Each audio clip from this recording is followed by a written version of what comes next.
Hello friends, welcome to Excel Guru Tamil. இந்த வீடியோவில் எப்படி எக்ஸலில் பை சார்ட், டோனட் சார்ட், அதே மாதிரி ரேஸ் சார்ட் கிரியேட் பண்ணுறது அப்படிங்கிறத ஸ்டெப் பை ஸ்டெப்பாக உங்களுக்கு சொல்லிக் கொடுக்க போகிறேன்.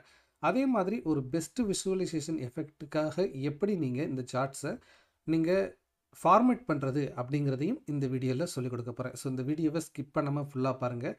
உங்களுக்கு இது கண்டிப்பாக யூஸ்ஃபுல்லாக இருக்கும். இதே மாதிரி நிறைய வீடியோஸ் சார்ட் ரிலேட்டடாக, ஃபார்முலா ரிலேட்டடாக, டெம்ப்ளேட் அண்ட் ட்ராக்கர்ஸ் ரிலேட்டடாக நம்ம சேனலில் இருக்குது. ஸோ எல்லா வீடியோக்களையுமே நீங்கள் வந்து பாருங்கள். நான் போடக்கூடிய ஃபியூச்சர் வீடியோஸ் உங்களை வந்து சேரணும் அப்படின்னு நினச்சிங்க அப்படின்னா மறக்காமல் நம்ம சேனலை சப்ஸ்கிரைப் பண்ணி ஃபாலோ பண்ணி வச்சுக்கோங்க. இந்த வீடியோவை நீங்கள் பார்க்க ஆரம்பிச்சிருக்கீங்க அப்படின்னா இந்த டெம்ப்ளேட்டை டேட்டாவோட வந்து பார்த்தீங்கன்னா நீங்கள் ஈஸியாக டவுன்லோட் பண்ணுறதுக்கான லிங்க் டிஸ்கிரிப்ஷனில் இருக்குது. ஸோ நீங்கள் இந்த எக்ஸல் ஃபைலை நீங்கள் டவுன்லோட் பண்ணிக்கோங்க. என்னுடைய வீடியோவை பார்த்துக்கிட்டே நீங்கள் ஜஸ்ட்டு ப்ராக்டிஸும் பண்ணி பாருங்கள். அப்போ தான் உங்களுக்கு நல்ல ஞாபகம் வந்து இருக்கும். நீங்கள் நெக்ஸ்ட் டைம் அதை இம்ப்ளிமெண்ட் பண்ணும்போது உங்களுக்கு ஈஸியாக இருக்கும். சரி, இப்போ வாங்க நம்ம வீடியோக்குள்ளே போகலாம். இங்கே பார்த்தீங்க அப்படின்னா கேட்டகரி இருக்குது, அதே மாதிரி அதோட காஸ்ட் இருக்குது, ரெவென்யூ இருக்குது, ரெவென்யூ கேப் இருக்குது, அதே மாதிரி ரெவென்யூ டார்கெட் இருக்குது. ரெவென்யூ கேப் அப்படின்னா என்னென்னா, ரெவென்யூ டார்கெட்டில் இருந்து இந்த ரெவென்யூவை மைனஸ் பண்ணி வந்திருக்க வேல்யூ தான் இந்த ரெவென்யூ கேப் அப்படிங்கிறது. இதோட பர்சன்டேஜ் எவ்வளவு அச்சீவ் ஆகிருக்கு அப்படிங்கிறது தான் இந்த இடத்துல இருக்குது. ஸோ ஃபஸ்ட்டு எப்போவுமே நம்ம ஒரு கிராஃபை வந்து போட போகிறோம் அப்படின்னா அந்த டேட்டாவை வந்து பார்த்திங்கன்னா ஃபஸ்ட்டு நம்ம அண்டர்ஸ்டாண்ட் பண்ணிக்கணும். அதுக்கப்புறம் தான் இதுக்கு எந்த சார்ட்டு சூட்டபுளாக இருக்கும் அப்படிங்கிற முடிவுக்கு நம்ம வரணும். அப்போ தான் வந்து பார்த்திங்கன்னா பெஸ்ட்டு டேட்டா விஷுவலைசேஷனை உங்களால் வந்து க்ரியேட் பண்ண முடியும். இல்லைனா ஒரு டிஃப்ரெண்ட் டேட்டா செட்டுக்கு நீங்கள் டிஃப்ரெண்ட் சார்ட்டை யூஸ் பண்ணிங்க அப்படின்னா அது பார்க்கும்போது ஈஸியாக அண்டர்ஸ்டாண்டபுளாக இருக்காது. ஸோ அது ரொம்ப ரொம்ப முக்கியம். ஸோ இப்போ நம்ம டேட்டாவை அண்டர்ஸ்டாண்ட் பண்ணிட்டோம். இப்போது ஃபஸ்ட்டு என்ன பண்ண போகிறோம் அப்படின்னா கேட்டகரி வைஸ் வந்து பார்த்திங்கன்னா இந்த காஸ்ட்டை வந்து நம்ம போட போகிறோம். அப்போது இதை ஈஸியாக பார்க்குறதுக்கு எந்த சார்ட் யூஸ்ஃபுல்லாக இருக்கும் அப்படின்னா பை சார்ட்டு ரொம்ப ரொம்ப ஹெல்ப்ஃபுல்லாக இருக்கும். ஸோ இப்போ இந்த ரெண்டையும் இப்படி செலக்ட் பண்ணிவிட்டு இன்சர்ட்டுக்கு போயிருங்க. இதில் சார்ட் செக்ஷன் இருக்கும். இதில் இந்த பை சார்ட்டை கிளிக் பண்ணுங்கள். இதில் 2D பை சார்ட் இருக்கும். இதை கிளிக் பண்ணுங்கள். இப்போ உங்களுக்கு சிம்பிளாக வந்து பார்த்தீங்கன்னா பை சார்ட் இங்கே வந்துருச்சு. சப்போஸ் உங்களுக்கு ஏதாவது ப்ரீ டிஃபைன்டு ஸ்டைல்ஸ் வந்து நீங்கள் அப்ளை பண்ணணும் அப்படின்னா ஜஸ்ட்டு மேலே போயிட்டு இதை ஸ்க்ரோல் பண்ணிங்க அப்படின்னா உங்களுக்கு ஏற்கனவே இதில் நிறைய ப்ரீ டிஃபைன்டு ஸ்டைல்ஸ் வந்து உங்களுக்கு இருக்கும். நீங்கள் இதில் கிளிக் பண்ணி பண்ணிக்கலாம்.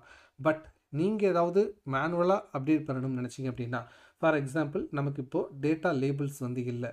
ஸோ ஜஸ்ட்டு இந்த ப்ளஸ் சிம்பிளை வந்து கிளிக் பண்ணுங்கள். இதில் பார்த்தீங்க அப்படின்னா டேட்டா லேபிள்ஸ் அப்படின்னு சொல்லிட்டு இருக்கும். இதை கிளிக் பண்ணுங்கள். இப்போ எனக்கு வேல்யூவாக பார்க்குறத விட இதில் பர்சன்டேஜாக பார்த்தேன் அப்படின்னா எனக்கு கொஞ்சம் அண்டர்ஸ்டாண்டபுளாக இருக்கும். ஏன்னா பெரிய நம்பர்ஸ் வந்து கம்பேர் பண்ண முடியாது. பட் பர்சன்டேஜ் அப்படின்னா ஈஸியாக பெருசு எது அப்படிங்கிறத ஐடென்டிஃபை பண்ணிட முடியும் இல்லையா? ஸோ அந்த மாதிரி உங்களுக்கு இந்த லேபிளை சேஞ்ச் பண்ணணும் அப்படின்னா இந்த லேபிளை ஜஸ்ட் இப்படி கிளிக் பண்ணுங்கள். ரைட் கிளிக் பண்ணிவிட்டு ஃபார்மேட் டேட்டா லேபிள்ஸ் அப்படிங்கிறத கிளிக் பண்ணுங்கள். இப்போது உங்களுக்கு இதில் என்ன வேணுமோ அதை வந்து பார்த்திங்கன்னா செலக்ட் பண்ணிக்கோங்க. இப்போ பர்சன்டேஜ் தான் வேணும் அப்படின்னா பர்சன்டேஜை கொடுங்க. வேல்யூவை எடுத்து விட்ருங்க. அதே மாதிரி இந்த லீடர் லைன்ஸையும் எடுத்து விட்ருங்க. அதே மாதிரி இப்போ வந்து பார்த்திங்கன்னா மேலே வந்து பார்த்திங்கன்னா அசோசியேட் ஆகிருக்கு. இதை சென்டரில் கொண்டு வர்றதுக்கு ஜஸ்ட்டு ஸ்க்ரோல் பண்ணி லேபிள் பொசிஷனை சென்டர் அப்படிங்கிறதுக்கு கொண்டு வந்துடுங்க. இப்போ வேறு ஏதாவது ஃபார்மேட் பண்ணணும், இப்போ போல்டு பண்ணணும், அதே மாதிரி இன்னும் நிறைய ஏதாவது பண்ணணும் அப்படின்னாலும் நீங்கள் பண்ணலாம். இப்போ ஃபார் எக்ஸாம்பிள் இப்போ லேபிள் வந்து செலக்ட் ஆகிருக்கு. ஹோமுக்கு போயிட்டு இதை போல்டு பண்ணிங்க அப்படின்னா போல்ட் ஆயிரும். அதே மாதிரி சைஸ் இன்க்ரீஸ் பண்ணிங்க அப்படின்னா இன்க்ரீஸ் ஆகிரும். ஸோ இந்த மாதிரி நீங்கள் சில அப்டேட்டை வந்து இந்த இதில் வந்து செய்ய முடியும். ஸோ சார்ட்டில் கலர் சேஞ்ச் பண்ணணும். இப்போ இந்த இடத்துல இருக்கக்கூடிய இதுக்கான கலரை சேஞ்ச் பண்ணணும் அப்படின்னா ஜஸ்ட்டு இப்போ ஃபஸ்ட்டு நீங்கள் செலக்ட் பண்ணும்போது எல்லாமே செலக்ட் ஆகிரும். இப்போது இன்னொரு டைம் செலக்ட் பண்ணிங்கன்னா இந்த பர்டிகுலர் அந்த செக்ஷன் மட்டும் செலக்ட் ஆகிரும். இப்போ ரைட் கிளிக் பண்ணிவிட்டு நீங்கள் ஃபார்மேட் டேட்டா பாயிண்ட் அப்படின்னு சொல்லிட்டு இருக்குது பார்த்தீங்களா? இதை கொடுத்துட்டீங்க அப்படின்னா இதில் ஃபில் கலர் எல்லாத்தையுமே வந்து பார்த்தீங்கன்னா நீங்கள் மாற்றிக்க முடியும். ஸோ இந்த மாதிரி நீங்கள் ஈஸியாக ஃபார்மேட் பண்ணிக்கலாம். இப்போ நெக்ஸ்ட்டு என்ன பண்ண போகிறோம் அப்படின்னா ஒரு டோனட் சார்ட் கிரியேட் பண்ண போகிறோம். அதே மாதிரி இதை வந்து ஃபுல்லாக செலக்ட் பண்ணிக்கோங்க. இன்சர்ட் போயிருங்க. பை சார்ட்டுக்கு கீழே போனீங்க அப்படின்னா லாஸ்ட்டாக டோனட் சார்ட் அப்படிங்கிறது இருக்கும். டோனட் அப்படின்னா வேறு ஒன்றும் இல்லை. நீங்கள் கண்டிப்பாக சின்ன பிள்ளைங்க எல்லாருக்கிட்டையுமே கேட்டு பார்த்தீங்க அப்படின்னா சென்டரில் வந்து பார்த்தீங்கன்னா இந்த மாதிரி ஒரு ஹோல் இருக்கும். ஸோ இதை தான் வந்து டோனட் அப்படின்னு சொல்லுவாங்க. அது நேம்லேயே வந்து பார்த்தீங்கன்னா டோனட் சார்ட் அப்படின்னு சொல்லிட்டு வச்சுருக்காங்க. ஸோ அதே மாதிரி உங்களுக்கு டேட்டா லேபிள் வேணும்னா டேட்டா லேபிள் எனேபிள் பண்ணிக்கோங்க. அதே மாதிரி அதை பர்சன்டேஜாக கன்வெர்ட் பண்ணணும் அப்படின்னா right click format data tables, இதில் பர்சன்டேஜ் கொடுத்துட்டு இது ரெண்டையும் ரிமூவ் பண்ணிக்கோங்க. இப்போது இந்த டோனட் வந்து பார்த்திங்கன்னா சைஸ் கொஞ்சம் சின்னதாக இருக்குது. ஸோ அதை வந்து நீங்கள் பெருசு பண்ணணும் அப்படின்னா ஜஸ்ட்டு இதை அப்படி கிளிக் பண்ணிக்கோங்க. தென் ரைட் கிளிக் பண்ணிவிட்டு ஃபார்மேட் டேட்டா சீரீஸ் அப்படிங்கிறத கொடுத்தீங்க அப்படின்னா இங்கே டோனட்டோட ஹோல் சைஸ் அப்படின்னு சொல்லிட்டு இருக்குது பார்த்தீங்களா? இந்த சைஸை நீங்கள் இப்படி ரெடியூஸ் பண்ணீங்க அப்படின்னா, அதோட சைஸ் அங்கே மாறுறத நீங்கள் பார்க்க முடியும். ஸோ இப்படி பண்ணீங்க அப்படின்னா, உங்களுக்கான டோனட் சார்ட் வந்து கிடைச்சிரும்.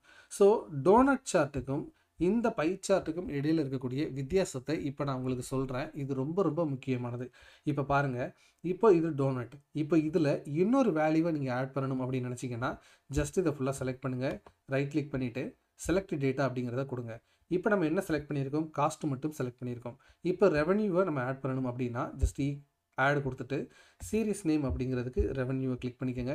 தென் இந்த சீரிஸ் வேல்யூவுக்கு ஃபுல்லாக அந்த ரெவென்யூ வேல்யூஸை இப்படி செலக்ட் பண்ணிக்கோங்க. இப்போ என்ட்ரு கொடுத்துட்டீங்கன்னா போதும். நீங்கள் நல்லா கவனித்து பாருங்கள். இதற்கு மேலேயே வந்து பார்த்தீங்கன்னா அந்த ரெவென்யூ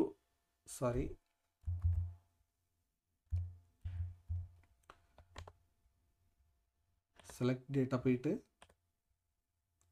சீரிஸ் நேம் அதே மாதிரி இந்த வேல்யூஸை கொடுத்துட்டு ஜஸ்ட்டு ஓகே கொடுத்துருங்க. ஓகே கொடுத்துட்டிங்கன்னா போதும். இப்போ அதே மாதிரி அந்த டேட்டா லேபிளை செலக்ட் பண்ணிவிட்டு ரைட் கிளிக் பண்ணிவிட்டு ஃபார்மேட் டேட்டா டேபிள்ஸ் இதில் பர்சன்டேஜ் வேல்யூவை எடுத்து விட்டுருங்க. ஸோ இப்போ பார்த்தீங்க அப்படின்னா உங்களுக்கு மேலே வந்து அப்பண்ட் ஆகிருக்கு பார்த்தீங்களா? இதே இதை நீங்கள் இந்த பை சார்ட்டில் செஞ்சு பாருங்கள். ரைட் கிளிக் பண்ணிவிட்டு செலக்ட் டேட்டா ஆட் கொடுங்க. இந்த சீரிஸ் நேமை செலக்ட் பண்ணியாச்சு. மறுபடியும் வேல்யூஸை இப்படி செலக்ட் பண்ணியாச்சு. இப்போ என்ட்ரு கொடுங்க. ரெவென்யூன்னு சொல்லிட்டு இங்கே ஆட் ஆகிருக்கும். பட் நீங்கள் அங்கே பார்த்தீங்க அப்படின்னா எந்த ஒரு சேஞ்சுமே வந்து நடந்திருக்காது. ஸோ இதுதான் வந்து பார்த்தீங்கன்னா பை சார்ட்டுக்கும் உங்கள் டோனட் சார்ட்டுக்கும் இடையில உள்ள வித்தியாசம். ஸோ நீங்கள் மல்டிபிள் வேல்யூஸை நீங்கள் வந்து பார்த்தீங்கன்னா ஷோ பண்ணுறதுக்கு இந்த டோனட் சார்ட் ரொம்ப ரொம்ப வந்து ஹெல்ப்ஃபுல்லாக இருக்கும். ஸோ பை சார்ட்டுக்கும் டோனட் சார்ட்டுக்கும் இடையில இருக்கக்கூடிய மிக முக்கியமான வித்தியாசமே இதுதான். இப்போ எனக்கு பர்சன்டேஜ் வேண்டாம், அதற்கு பதிலாக சீரிஸ் நேம் தான் வேணும். எது காஸ்ட்டு எது ரெவென்யூன்னு எனக்கு தெரியல அப்படின்னா ஜஸ்ட்டு சீரிஸ் நேமை கொடுத்துட்டு நீங்கள் பர்சன்டேஜ் எடுத்துட்டிங்கன்னா போதும். உங்களுக்கு சீரிஸ் நேம் இந்த மாதிரி வந்து ஷோ ஆக ஆரம்பிச்சிடும். அதே மாதிரி இதையும் செலக்ட் பண்ணிவிட்டு சீரிஸ் நேம் கொடுத்துருங்க, பர்சன்டேஜாக எடுத்துருங்க. இப்போது எனக்கு நிறைய இடத்துல வந்து பார்த்தீங்க அப்படின்னா இந்த லேபிள் வந்து இருக்குது. எனக்கு ஒரு இடத்துல மட்டும் இருந்தால் போதும் அப்படின்னா நீங்கள் ஜஸ்ட்டு இந்த மாதிரி டபுள் கிளிக் பண்ணிவிட்டு அதை டெலீட் வந்து பண்ணிக்கலாம். ஸோ ஒரு இடத்துல மட்டும் உங்களுக்கு ரெவென்யூ அப்படிங்கிறது வந்து இருக்கும். ஸோ ஈஸியாக நீங்கள் விசுவலைஸ் பண்ணிக்க முடியும். ஸோ இந்த மாதிரி வந்து பண்ணிக்க முடியும். இப்போ இதை பெருசு பண்ணணும்னு நினச்சிங்கன்னா நான் ஏற்கனவே சொன்ன மாதிரி ரைட் கிளிக் பண்ணிவிட்டு ஃபார்மேட் டேட்டா சீரிஸ் கொடுத்துட்டு இந்த டோனட்டோட ஹோல் சைஸை நீங்கள் இன்க்ரீஸ் வந்து பண்ணிக்கோங்க. ஸோ இப்போ உங்களுக்கு விசுவலைசேஷன் வந்து ஈஸியாக இருக்கும். இப்போ நீங்கள் பார்த்தீங்க அப்படின்னா ஃபார்மேட்டிங் இதுவும் சேம் கலரில் இருக்குது, இதுவும் சேம் கலரில் இருக்குது. இப்போது ஒரு விசுவலைஸ் பண்ணணும் அப்படின்னா ஒரு கலர் டிஃப்ரென்ஸ் கொடுத்தீங்க அப்படின்னா தான் கொஞ்சம் நல்லாயிருக்கும். அப்போ நீங்கள் என்ன செய்யலாம் அப்படின்னா இந்த செக்ஷனை இப்படி கிளிக் பண்ணுங்கள். இப்போ மறுபடியும் கிளிக் பண்ணிங்க அப்படின்னா இந்த பர்டிகுலர் செக்ஷன் மட்டும் உங்களுக்கு செலக்ட் ஆகிருச்சு. இப்போ ரைட் கிளிக் பண்ணிவிட்டு ஃபார்மேட் டேட்டா பாயிண்ட் அப்படிங்கிறதுக்கு போயிருங்க. ஃபில் போயிட்டு மறுபடியும் ஃபில் போயிட்டு சாலிட் கலரில் ஃபில் பண்ணுங்கள். இப்போ டிரான்ஸ்பரன்சியில் ஜஸ்ட் ஒரு 50% அப்படின்னு சொல்லிட்டு ஓகே கொடுத்துருங்க. இப்போ அதே மாதிரி இதை செலக்ட் பண்ணிக்கோங்க. ஃபில் போயிருங்க. சாலிட் ஃபில் ஆரஞ்சு கலரை செலக்ட் பண்ணிக்கோங்க. டிரான்ஸ்பரன்சியில் 50% அப்படிங்கிறத கொடுத்துக்கோங்க.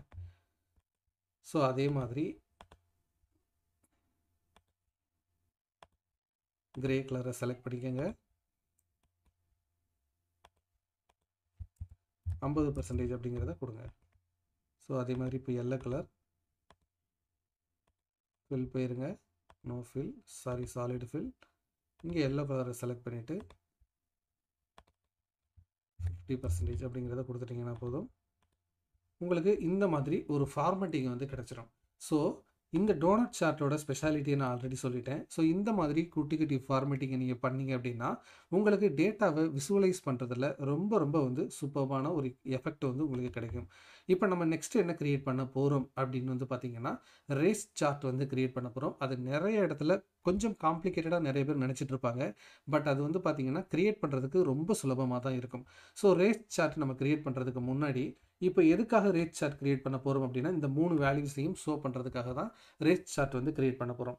ஸோ இதில் நீங்கள் நல்லா பார்த்துக்குங்க. இந்த ரெவென்யூ டார்கெட் அப்படிங்கிறது வந்து பார்த்திங்கன்னா இது ரெண்டையும் டோட்டல் பண்ணிங்க அப்படின்னா உங்களுக்கு இந்த ரெவென்யூ டார்கெட் வரும். ஸோ இந்த இடம் வந்து பார்த்திங்கன்னா இப்போ மொத்தமாக வந்து 8 lakh அப்படின்னு வச்சுக்கிங்களேன். இது 50%. நீங்கள் இது எல்லாத்தையுமே பார்த்தீங்க அப்படின்னா இது 50% வந்து ஆக்குப்பை பண்ணியிருக்கோம். இப்போது உங்களுக்கு 2 காலமுக்கு தான் உங்களுக்கு வந்து இந்த மாதிரி ஒரு சார்ட் வேணும் அப்படின்னு வச்சுக்கோங்களேன். நீங்கள் இந்த ரேஸ் சார்ட்டை க்ரியேட் பண்ண போகிறீங்க அப்படின்னா நீங்கள் என்ன பண்ணணும் அப்படின்னா மூணாவதாக ஒரு காலம் ஆட் பண்ணிக்கோங்க. அது என்ன பண்ணணும் அப்படின்னா இது ரெண்டையும் ஆட் பண்ணி நீங்கள் அந்த மூணாவது காலமாக போட்டுக்கோங்க. ஸோ இது எதற்காக அப்படிங்கிறத நான் உங்களுக்கு சொல்கிறேன். ஏன்னா க்ரியேட் பண்ணும்போது உங்களுக்கு அது புரிய வரும். ஸோ இப்போ பாருங்கள், இப்போ நம்ம என்ன பண்ண போகிறோம் அப்படின்னா ஒரு டோனட் சார்ட் தான் ஃபஸ்ட்டு எடுத்தோன்னே க்ரியேட் பண்ண போகிறோம். ஸோ இது மூணையுமே செலக்ட் பண்ணிக்கோங்க. ஃபஸ்ட்டு இந்த கேட்டகரியை செலக்ட் பண்ணிக்கோங்க. தென் கண்ட்ரோலை ப்ரெஸ் பண்ணிக்கோங்க. இப்போ இது மூணையும் வந்து செலக்ட் பண்ணிக்கோங்க. இப்போ இன்சர்ட்டுக்கு போயிட்டு நீங்கள் என்ன பண்ணணும் அப்படின்னா அதே மாதிரி ஒரு டோனட் சார்ட்டை க்ரியேட் பண்ணுங்கள். இப்போது நமக்கு இங்கே ஒரு டோனட் சார்ட் வந்து க்ரியேட் ஆயிடுச்சா? இப்போது நம்ம என்ன பண்ண போகிறோம், அதே மாதிரி இந்த வேல்யூஸை செலக்ட் பண்ணிவிட்டு ஃபார்மட் டேட்டா சீரீஸ் கொடுத்துட்டு ஹோல் சைஸை கொஞ்சம் வந்து பார்த்திங்கன்னா இந்த மாதிரி சேஞ்ச் பண்ணி வச்சுக்கலாம். இப்போ நம்ம என்ன பண்ண போகிறோம் அப்படின்னா இந்த 50% இருக்குல்ல, இப்போ பாருங்கள் இதில் இப்போ எப்படி ஷோ ஆகிருக்கு டேட்டா அப்படிங்கிறத நீங்கள் நல்லா கவனித்து பாருங்கள். இந்த செக்ஷனில் நீங்கள் வச்சு பார்த்தீங்கன்னாவே தெரியும். இப்போது இதில் ஒரு வேல்யூ காட்டு பாருங்கள், மேலே வச்சு பார்த்தீங்கன்னா தெரியும். Revenue target for housewares, ஓகேங்களா? ரெவன்யூ டார்கெட்டை காட்டுது. அடுத்து வச்சு பார்த்தீங்க அப்படின்னா இது அப்பேரலோட ரெவன்யூ டார்கெட். ஸோ இப்படி தான் வந்து பார்த்தீங்கன்னா எலக்ட்ரானிக்ஸோட ரெவன்யூ டார்கெட். ஸோ என்ன ஆகுது அப்படின்னா இந்த கேட்டகரிக்கு நேராக எல்லா ரெவன்யூ டார்கெட்டையுமே காட்டுது. ஸோ இப்படி காட்டிக்கிட்டு இருக்கு. இப்போ இந்த டேட்டா எல்லாமே ஒவ்வொரு ரிங்லையும் இப்படி காட்டிக்கிட்டு இருக்கு. நீங்கள் உள்ளே போய் வச்சு பார்த்தீங்க அப்படின்னா ரெவன்யூ வந்து பார்த்தீங்கன்னா ஒவ்வொரு செக்ஷனுக்குமே வந்து காட்டும். பட் எனக்கு இப்படி வேண்டாம். இதுக்கு பதிலாக என்ன பண்ணணும் அப்படின்னா ஒரே செக்ஷனில், அதாவது இப்படி காட்டணும். இப்போது அப்பரல் அப்படின்னு இருக்குன்னா அதோட ரெவன்யூ அதுக்கு இந்த ரிங்கில் வரணும். அதுக்கு அடுத்த ரிங்கில் வந்து பார்த்தீங்க அப்படின்னா உள்ளே சைடுலேயே வந்து பார்த்தீங்க அப்படின்னா ரெவன்யூ கேப் வரணும். ஸோ இந்த மாதிரி நான் வந்து மாற்றணும் அப்படின்னா இதை ஃபுல்லாக செலக்ட் பண்ணிக்கோங்க. இப்போ ஃபார்மேட் அப்படிங்கிறதுக்கு போயிட்டு ஜஸ்ட் நீங்கள் என்ன பண்ணணும் அப்படின்னா சேஞ்ச் சார்ட் டிசைன் அப்படிங்கிறதுக்கு போயிட்டு நீங்கள் ஸ்விட்ச் ரோ அண்ட் காலம் அப்படின்னு சொல்லிட்டு இருக்கு பார்த்தீங்களா, இதை ஜஸ்ட்டு கிளிக் பண்ணுங்கள். இப்போ பார்த்தீங்க அப்படின்னா நீங்கள் நல்லா வச்சு பாருங்கள், ஹவுஸ் வேர்ஸோட ரெவன்யூ இந்த இடத்துல இருக்கும். அடுத்து பக்கத்துலேயே பாருங்கள் ஹவுஸ் வேர்ஸோட ரெவன்யூ கேப் இருக்கும். அடுத்து பாருங்கள் ஹவுஸ் வேர்ஸோட ரெவன்யூ டார்கெட் இருக்கும். ஸோ இப்போ நீங்கள் இதை கிளிக் பண்ணி பார்த்தீங்க அப்படின்னா ரெவன்யூ அந்த அவுட்டர் ரிங்கை ஹவுஸ் வேர்ஸோட எல்லா டீட்டெயிலுமே ஒரே ரிங்லேயே வந்திருக்கும். அடுத்ததை கிளிக் பண்ணி பார்த்தீங்க அப்படின்னா அடுத்த வேல்யூஸ் எல்லாமே வந்திருக்கும். ஸோ இப்போ நம்ம எக்ஸ்பெக்ட் பண்ண மாதிரி இது வந்துருச்சு. இப்போ என்ன பண்ண போகிறோம் அப்படின்னா இந்த பாதி செக்ஷனை வந்து பார்த்திங்கன்னா நம்ம டெலிட் வந்து பண்ண போகிறோம். பட் இந்த சார்ட்டில் டெலிட் பண்ணுறதுக்கான ஆப்ஷன் இல்லை. பட் என்ன பண்ணலாம் அப்படின்னா விசுவலைஸ் பண்ணுறதுக்காக நம்ம இந்த செக்ஷனை டபுள் கிளிக் பண்ணுங்கள். இப்போ இது மட்டும் செலக்ட் ஆயிடுச்சு, ஓகேங்களா? இப்போ ரைட் கிளிக் பண்ணிவிட்டு ஃபார்மேட் டேட்டா பெயிண்ட் அப்படி டேட்டா பாயிண்ட்டுக்கு போயிருங்க. ஃபில் கலரில் நோ ஃபில் அப்படிங்கிறத கொடுத்தீங்க அப்படின்னா ஒயிட் கலராக மாறிடும். ஸோ வந்து உங்களுக்கு அதை ஈஸியாக மறைச்சிடலாம். ஸோ இப்போ நோ ஃபில் டபுள் கிளிக் பண்ணிவிட்டு நோ ஃபில் கொடுத்துருங்க. ஸோ இப்போ நம்ம எக்ஸ்பெக்ட் பண்ண மாதிரி ஒரு ரேஸ் ட்ராக் கிடச்சிருச்சு, ஓகேங்களா? ஸோ இப்போ நம்ம என்ன பண்ண போகிறோம் அப்படின்னா இதை கொஞ்சம் பெருசு பண்ணிக்கலாம். இப்போ இந்த இடத்துல இது எல்லாம் என்ன அப்படின்னு சொல்லிட்டு நமக்கு தெரியாது இல்லையா? ஸோ அதை கண்டுபிடிக்கிறதுக்கு நம்ம என்ன பண்ண போகிறோம், அதாவது நம்ம தெரிஞ்சுக்கிறதுக்கு என்ன பண்ண போகிறோம் அப்படின்னா இன்சர்ட்டுக்கு போயிட்டு நீங்கள் என்ன பண்ணணும் அப்படின்னா இந்த டெக்ஸ்ட் பாக்ஸை வந்து பார்த்தீங்கன்னா இன்சர்ட் வந்து பண்ணணும். ஸோ இந்த டெக்ஸ்ட் பாக்ஸில் ஃபஸ்ட்டு இருக்கிறது என்ன, ஹவுஸ் வேர்ஸ், ஓகேங்களா? நெக்ஸ்ட்டு இருக்கிறது என்னன்னு பாருங்கள், டாய்ஸ் அண்ட் கேம்ஸ்.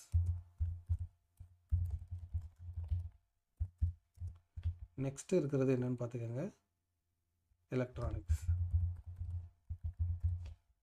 ஃபைனலாக இருக்கிறது அப்பேரல்.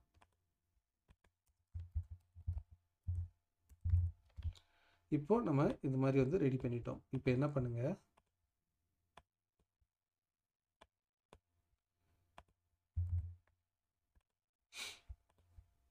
ஜஸ்ட் இந்த பாக்ஸை போல்டு பண்ணிக்கோங்க. போல்டு பண்ணிவிட்டு இப்போ நீங்கள் இந்த பாக்ஸை நகர்த்தி இந்த இடத்துல கொண்டு வந்து அட்ஜஸ்ட் பண்ணி வச்சுருங்க. ஸோ இப்போ பார்க்குறவங்க எல்லாருக்குமே தெரியும் இந்த ரிங் எதோடது. இப்போ இது வந்து பார்த்திங்கன்னா ஹவுஸ் வேர்ஸ், நெக்ஸ்ட் வந்து டாய்ஸ் அண்ட் இது, நெக்ஸ்ட் வந்து எலக்ட்ரானிக்ஸ் அப்பரல் அப்படிங்கிறது தெரியும். ஸோ இப்போது உங்களுக்கு இதிலையே லேபிள் வந்து கொண்டு வரணும் அப்படின்னாலும் நீங்கள் செய்ய முடியும். பட் ஒரு பெஸ்ட்டு விஷுவலைசேஷனை நீங்கள் க்ரியேட் பண்ணணும் அப்படின்னு நினச்சிங்க அப்படின்னா நீங்கள் கண்டிப்பாக இந்த மாதிரி தான் வந்து பார்த்திங்கன்னா செய்ய வேண்டியிருக்கும். ஸோ இதோட விஷுவலைசேஷன் வந்து பார்த்திங்கன்னா இப்படி இருந்தால் தான் உங்களுக்கு வந்து நல்லாயிருக்கும்.